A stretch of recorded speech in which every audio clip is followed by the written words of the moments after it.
저는 큰애가 딸이고 둘째가 아들인데 큰아이 가질 때 딸을 많이 원했어요. 성별을 가려서 낳을 수 없다는 거 알았지만 저도 그때는 인터넷 많이 뒤져서 나름 합리적이라고 생각되는 방법은 시도를 해봤었어요.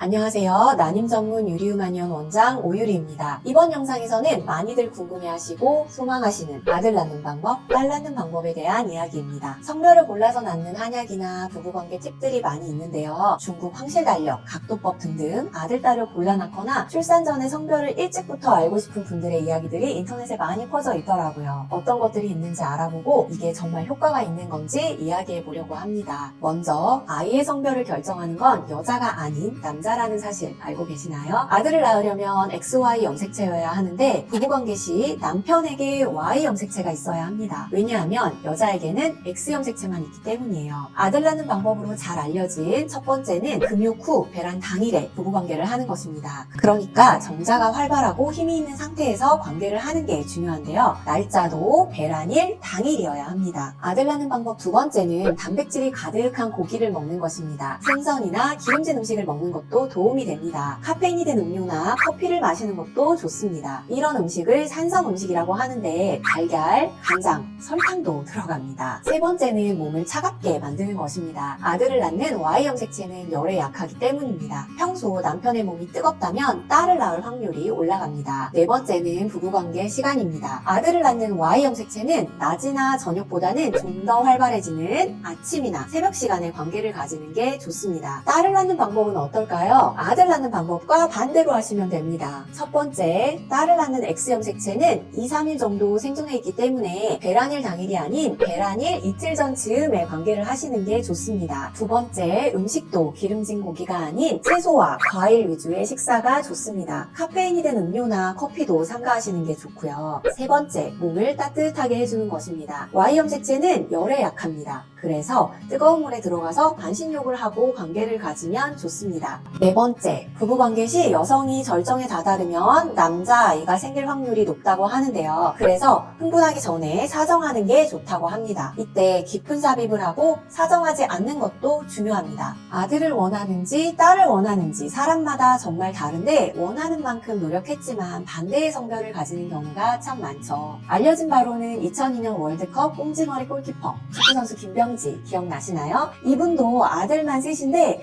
딸을 그렇게 낳고 싶으셨다고 해요. 피디님 아는 분께서도 첫째가 딸이라 아들을 낳고 싶어서 도전 중이라고 하시는데요. 정말 알 수 없는 것 같다고 하십니다. 한약은 어떨까요? 아들 낳는 한약으로 유명한 한의원이 있는데요. 직접 달여서 먹으면 되는 약재들을 준다고 하네요. 그 약재에 어떤 성분이 있길래 성별을 좌우하는지 알아보니 당귀, 감초, 황귀, 진피 등의 약재들이 있었습니다. 이 약재 중에서는 착상탕을 만들 때에도 사용하는 약재들이 있습니다. 지난번에 영상에서 착상탕 얘기하면서 당귀 이야기 해봤으니 익숙하신 분들도 있으실 거예요. 이 약재들은 건강에 도움이 되고 건강한 임신을 위해서도 많이 사용되는 약재들입니다. 하지만 정말 성별을 결정하는지 생각해본다면 저는 그렇다라고 확신할 수는 없습니다. 그러면 정말 부부가 원하는 아이를 낳기는 어려운 걸까요? 아닙니다. 가능합니다. 미국에서는 과학적인 방법으로 원하는 성별의 아기를 낳을 수 있는 방법이 있습니다. 비용은 10만 불이라고 하는데 1억 원이 넘어가는 비용입니다. X 염색체의 정자와 Y 염색체의 정자의 무게가 미세하게 다름을 이용해서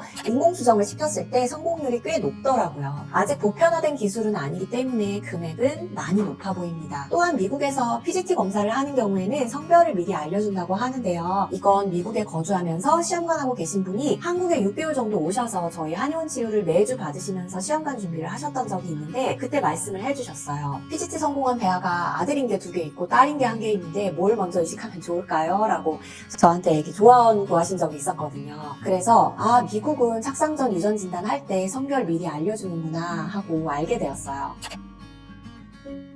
저는 큰애가 딸이고 둘째가 아들인데 큰아이 가질 때 딸을 많이 원했어요. 성별을 가려서 낳을 수 없다는 거 알았지만 저도 그때는 인터넷 많이 뒤져서 나름 합리적이라고 생각되는 방법을 시도를 해봤었어요. 일단 정자의 Y형 색채보다는 X형 색채가 더 튼튼하고 생명력이 강하다고 알려져 있어요. 그래서 아까 제가 말씀드린 대로 아들을 낳으려면 배란 직전을 딱 공략하는 게 맞고 딸은 그보다 좀 더 빨리 부부관계를 하는 게 도움이 됩니다. 저는 딸을 낳고 싶어서 2달 정도 배란 테스트기를 해서 제 배란일을 정확히 알고 있었고 또 배란하기 2, 3일 전에 숙제하고 배란 당일에는 아예 신랑이랑 떨어져서 잤어요. 그리고 부부관계 시간도 늦저녁으로 아예 계획을 하고 시도를 했던 것 같아요. 도움이 되었는지는 모르겠는데 어쨌든 큰아이는 딸이에요. 50%의 성공률이라 사실 이게 이제 의미가 있다 없다를 말씀드리기는 좀 어려울 것 같네요. 제가 이렇게 노력했다는 걸 저희 신랑은 모릅니다. 그리고 둘째 계획 때에는 계획 없이 갖게 돼서 잘 모르겠어요, 사실. 예전에는 이런 말씀 하시는 분들이 좀 있었는데 요즘에는 성별에 대한 선호가 덜해서인지 한약지으면서 이렇게 물어보시는 분들이 거의 없긴 하세요.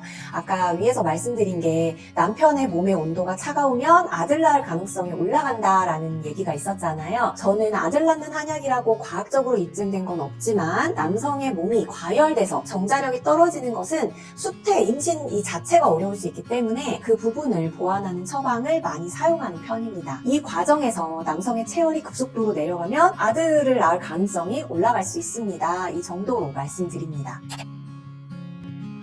제가 아까 딸 낳으려고 노력해봤다는 얘기했죠. 그런데 이게 정말 성공 확률, 실패 확률이 50대 50이잖아요. 노력으로 도움이 된 건지 알기가 참 어려운 것 같아요. 저도 아이들 임신했을 때 초반에 초음파 사진 막 구멍 날 정도로 열심히 보면서 각도법도 적용해보려고 했었는데 진짜 어렵더라고요. 잘 안 맞았던 것 같기도 해요. 고전에서는 임산부를 등 뒤에서 불렀을 때 남아를 임신한 경우에 고개를 왼쪽으로 돌리고 여아를 임신하면 고개를 오른쪽으로 돌려서 이렇게 돌아본다라는 내용도 나와요. 그만큼 동서고금을 막론하고 성별 가려서 출산하고픈 열망은 정말 오랫동안 지속되었던 것 같아요. 추가적으로 과학적으로는 안 맞지만 옛날에는 임신 초기에 여아를 남아로 바꿀 수 있다고 믿었던 이야기들도 많죠. 여아를 남아가 되게 하려면 도끼를 닭둥지 밑에 두고 닭이 알을 까기를 기다리거나 서공황을 비단 주머니에 넣고 인부의 왼쪽 허리에 차도록 한다거나 수탉의 긴 꼬리 3개를 인부의 잠자리 밑에 몰래 둬도 여아를 남아로 바꿀 수 있다고 믿었다고 하는데요.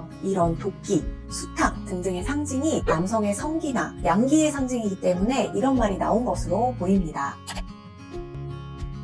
PGT 검사를 하면 배아의 일부 세포를 떼어서 검사를 하기 때문에 성염색체를 알 수 있어서 성별을 알 수 있습니다. 그러나 우리나라에서는 법적으로 미리 성별을 알거나 맞춰서 배아 이식을 하는 건 금지되어 있습니다. 시험관하기를 한다고 해서 특정 성별을 낳을 확률이 올라가는 것으로 보여지진 않아요. 정확하게 나온 통계도 없고 저희 한의원에서 임신 성공하신 분들만 봐도 특정 성별로 치우치지 않고 성별은 정말 다양하게 나타나고 있습니다. 난임을 오래 겪으신 만큼 성별을 떠나서 건강하게 임신 출산하는 게 가장 중요하죠. 아들, 딸 상관없이 아이들은 아롱이 다롱이 다 예쁘답니다. 이상 궁금해하시는 부분이 해결되셨기를 바랍니다. 우리나라에서도 원하는 성별을 구분해서 출산할 수 있다면 저출산 문제가 해결될 수 있지 않을까 싶기도 한데요. 하지만 아무리 성별을 선택할 수 있어도 아기가 건강하지 않다면 아무 소용이 없는 거겠죠. 우리가 집중해야 할 것은 건강한 아이를 출산하고 또 산모도 건강한 것입니다. 또 궁금한 내용이 있다면 댓글로 남겨주세요. 시청해주셔서 감사합니다.